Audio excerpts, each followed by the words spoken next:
Hello. Earlier today I washed this engine. I washed all those horrible little bits of cast iron dust out of it.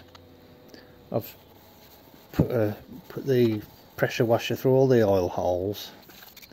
I've done as much as I can to clean it. So I am ready to start assembling it now. This isn't an out and out race motor.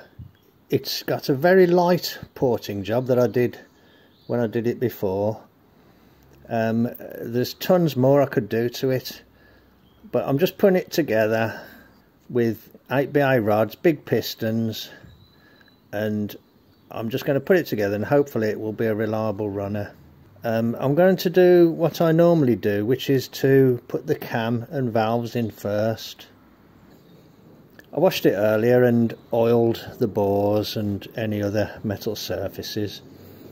So yeah, it's looking good. It's looking nice and clean. I'm going to start putting it together because I believe it's better to have things together than to have things lying around. So I'm going to clean this and fit it. That'll start the ball rolling. That'll be one component back in place. I think I might just deburr this area here where I've been working on it. Okay, righto. I will bring you back as always when there's more to show. Cheers then, bye. Hello, I've started working on my engine for the sedan, and this is the motor from the Roadster that I've enlarged the bore from 3 5/16 to 3 3/8. And what I've been doing is gapping the valves.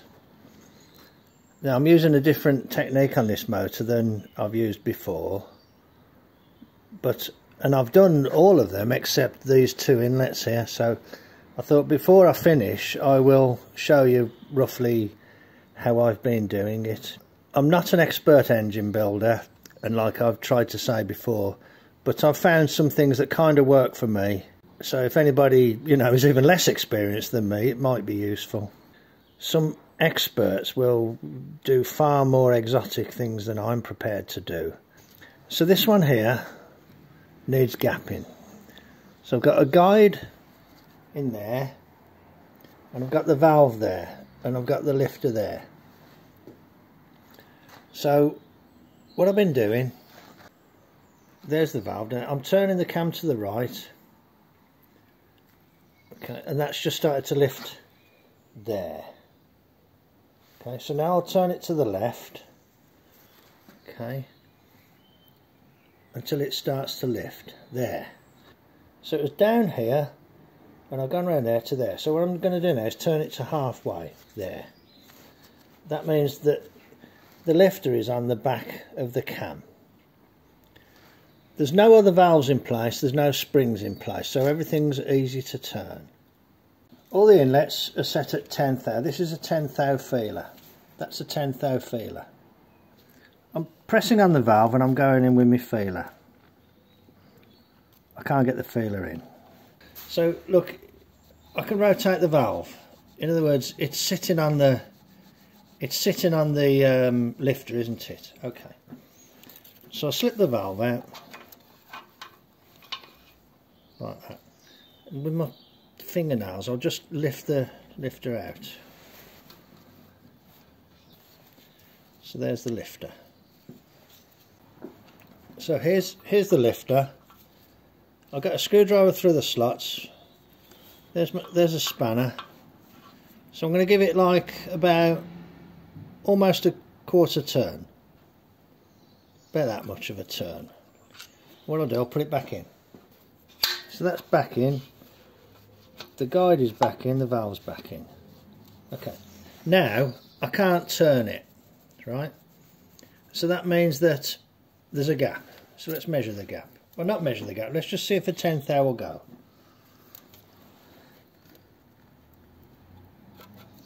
It will go. Well, it won't go. I've forced it in, but look, can you see that the valve turns? that means it's sitting on the feeler, doesn't it? Right. So in other words, I've gone closer, but I'm not there. So let's take it out again.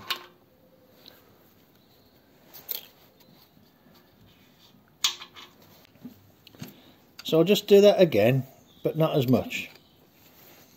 Okay. So here's the thing. Let's go about that far.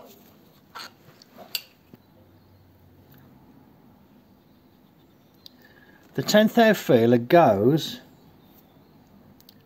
but with it in place I can rotate the valve. So in other words, it's a tight. It's not 10th thou, it's tighter than 10th thou, but it's very close. So pop it out again. That's why I don't use the springs or anything. You have to be patient with this job. So there's my lifter. So let's just go a little bit like that. Let's try the 10th thou again. 10th thou feeler goes. Right. Here I've got an 8 under 3, so that's 11th thou. There. So let's see if these will go.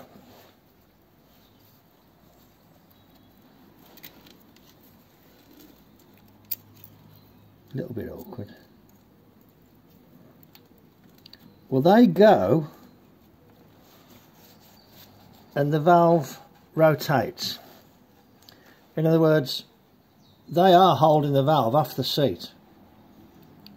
So that valve is between 10 and 11th thou, and that's good enough for me. So that's how I've been doing them.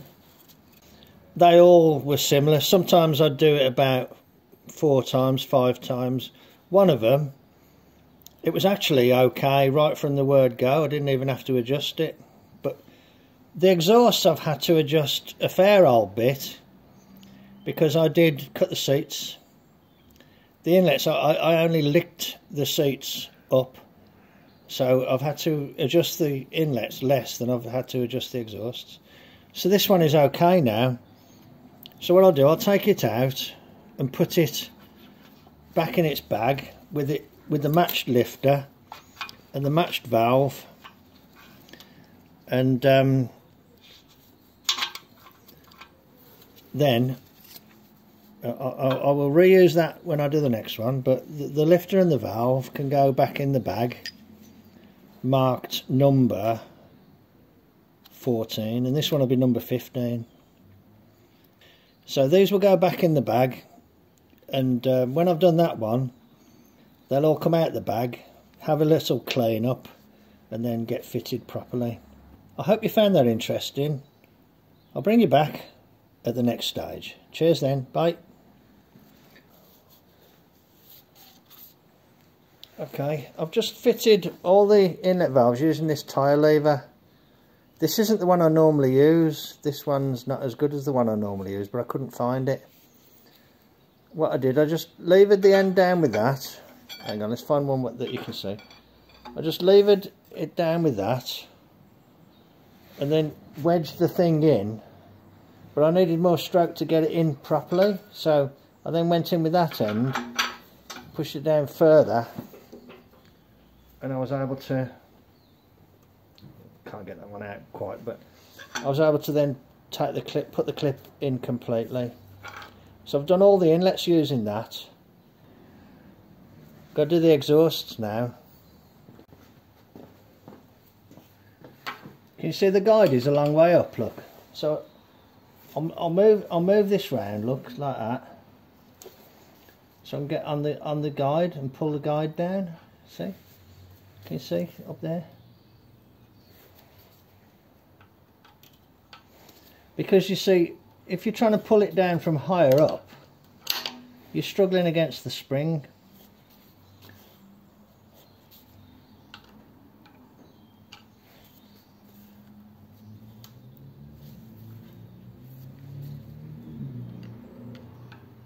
Okay, that's down now. So now I've kind of I can see the groove there, and it's a little bit hidden there and it's a little bit hidden there, but that's the best compromise. I went for the wrong one then. So as I put the thing in, I've got to twist it a bit to the left. Well, that don't feel right. I was in the wrong place there, that's why it didn't feel right. Put it in there and twist to the left, tap it in. If it don't feel right, just stop and have a look. Push the tool up, draw the guide down like that so you can see the groove, and shove the clip in. Ooh, ooh, pull the tool out. Knock the tool in.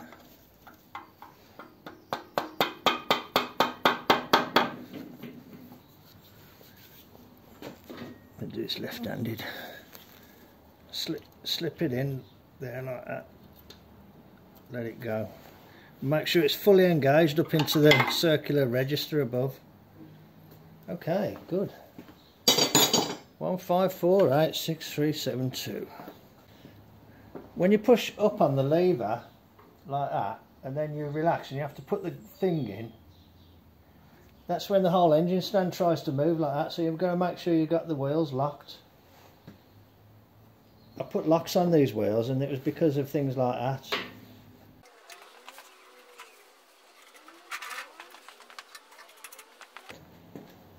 I've just loosened the locks on the wheel, so when you push this,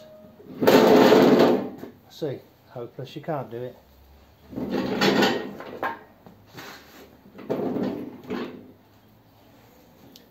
I spent a little bit of time improving the engine stand, and that was one of the things I did. Put brakes on the wheels. I'll just show you one last thing on these valves. All the valves are done now.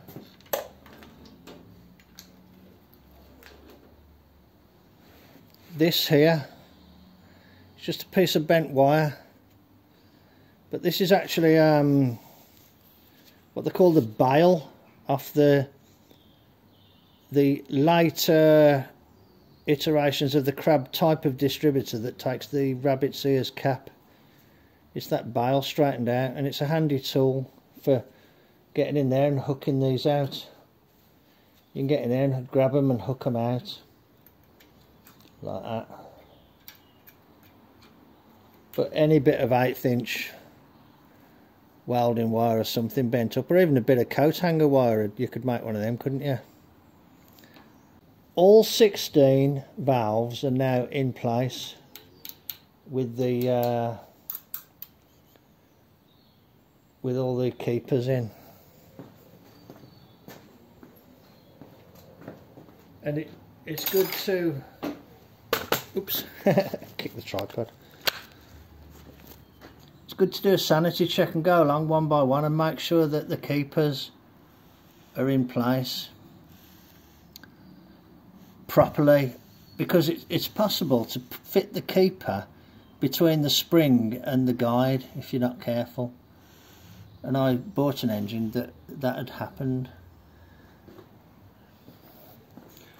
In defence, I think that engine was just loosely assembled rather than built to run, because it didn't have all the rings in it, for instance.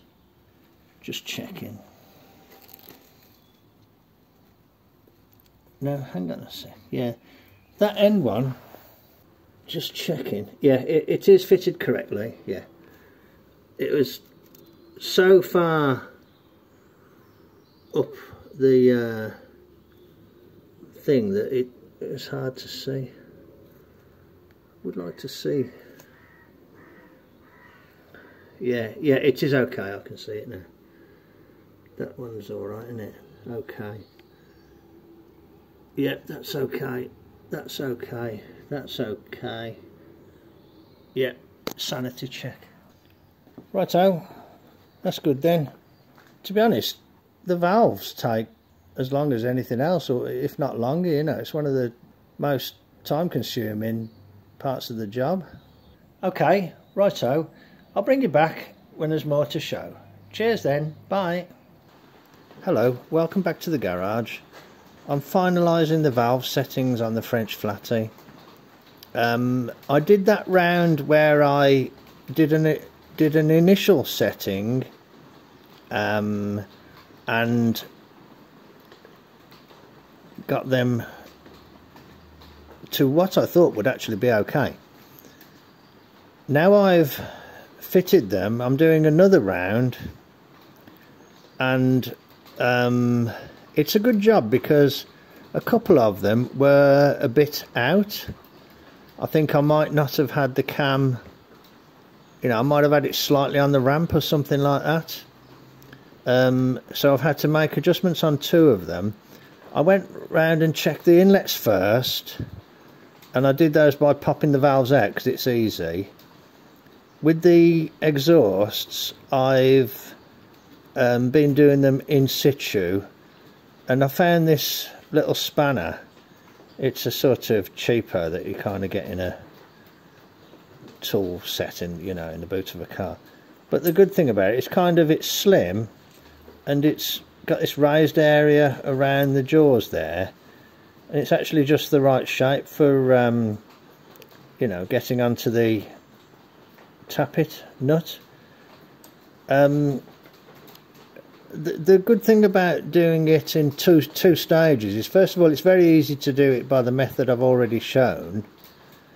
On reflection, if I was doing the job again, I wouldn't probably go to the nth degree of getting it exactly just right. As long as it's kind of in the ballpark, would be good enough. In the ballpark, possibly erring on slightly loose,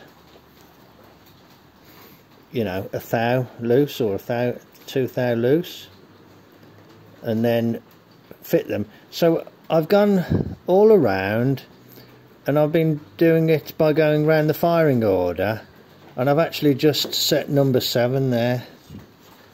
I've just gone in there with the spanner in there and set number 7, and it's a nice 12 thou fit there. And I'm just putting this spike down the holes.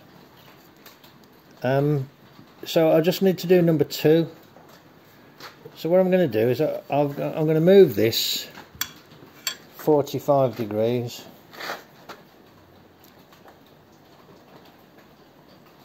Like that. Might have been an idea to have took that out, wouldn't it? Yeah, move that 45 degrees. And let's look at number 2. It might not even need doing. Right, where's my feelers? So here I've got a 12 thou, and there. So here I've got a 12 thou, and there I've got a 10 and a 3. Obviously, I'd be normally using. So what am I doing? Number 2. That's that one there, isn't it? That one. So let's get in this gap here. Let's see how that is. It goes. The 12 thou goes in nicely.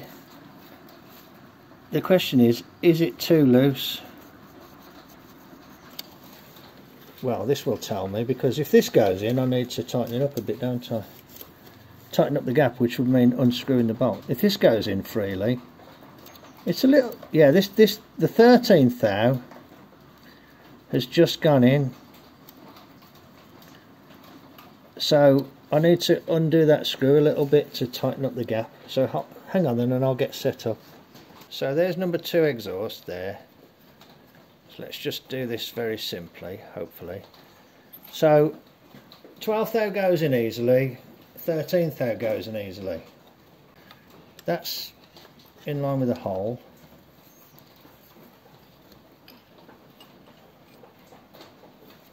So it just needs to be undone a little bit. It's quite tight. So let's obviously you want it tight, because you know you don't want it to come undone. Well, the 12 goes. Does the 13 go? 13 still goes, so I'll go do another little bit.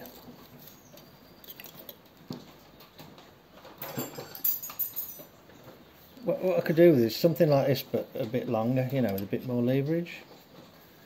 Right, so I need to undo the screw again a bit more, don't I?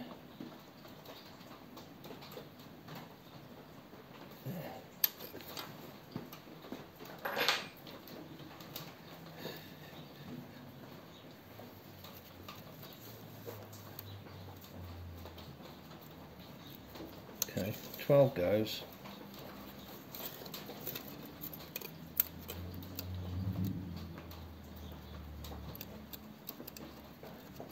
That kind of just about goes, but it's a tiny bit tight. So let's do a touch more. Tiny bit more. Again, I'll do it from over here to keep the camera view clear.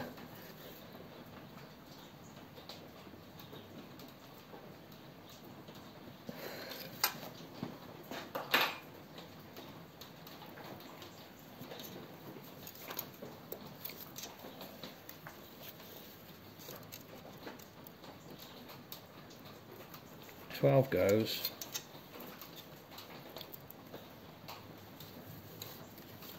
13.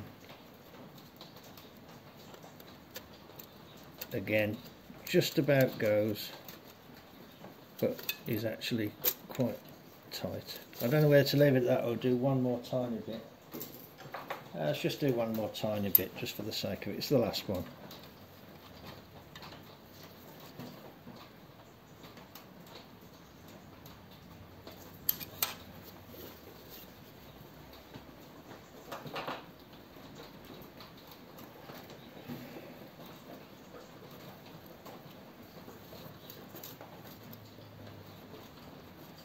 Twelve goes with a nice feel to it now. Yeah, I got a nice slip feel. 13 don't go. It's half in but won't quite go.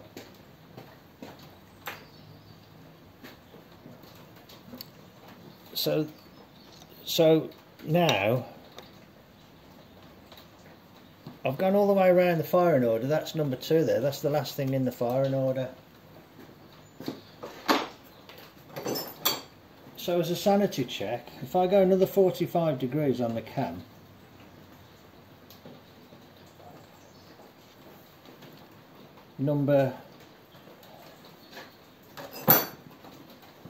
I've just turned the cam another 45 degrees, and what you can see there is number 6 exhaust is wide open, so that is when you would now check. You're back at the beginning now. You would now check number 1. Okay, right.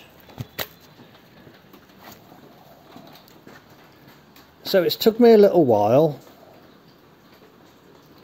but I've been able to do it, and I think going through the first step of doing it a very easy way is good, because to be perfectly honest, I wouldn't want to use this method when you're using little weedy little spanners like this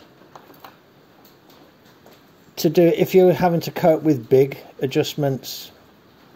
So as I'm just only adjusting 1 or 2 thou, it's worked out pretty well, I think. I looked up the numbers on the cam because somebody asked me what cam it is. I did answer, but just for anybody else's interested, it's a Schneider 270F, and you can choose which lift you want, and this has got the high lift. This is 395 lift. Okay, so that's good. The cam and the lifters and the valves are all done now. That's quite a big job. It's actually the biggest job of the lot. Thanks for joining me in the garage then. I'll bring you back at the next stage in the job, which will be to do with the crank. Take care, and I'll catch you on the next one. Bye.